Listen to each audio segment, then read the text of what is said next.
natin tong Go Ultra.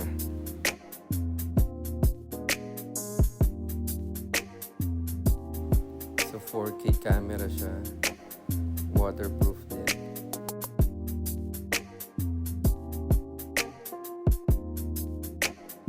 So ito yung mga nasa loob niya. Ayan, action pad, quick release, pendant.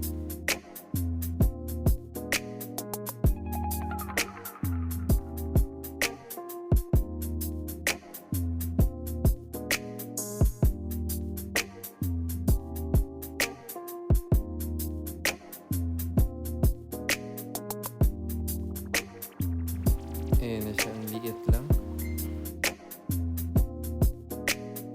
Magnetic to. Pwede mong idikit kahit saan. Basta bakal.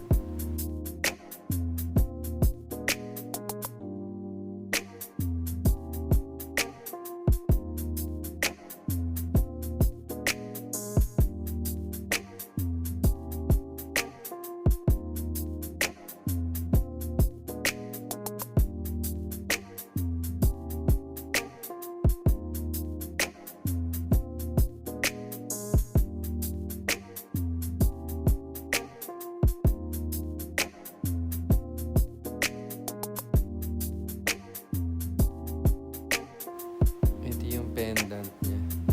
Yan, kung mahihain ka mag-video, yan, suot mo lang. Ganda ng POV niya habang nagdadrive.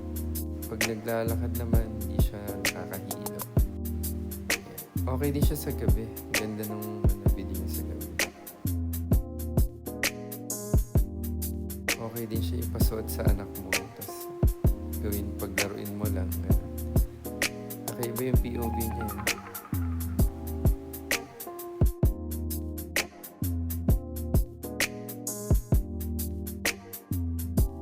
Changer tong pendant na to. Ayan, type C.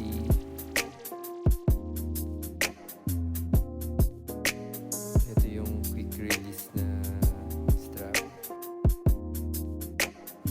Ito yung tawag nila dito, action pad.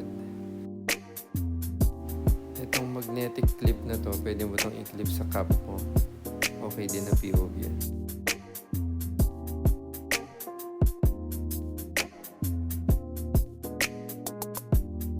Kinompare ko siya sa GoPro na Hero 12. Ayan, layo. Layo ng diferensya. Ang ganda sa low light nung Go Ultra. Naiwan na si GoPro. Si GoPro nag-umpisa pero siya yung naiwan.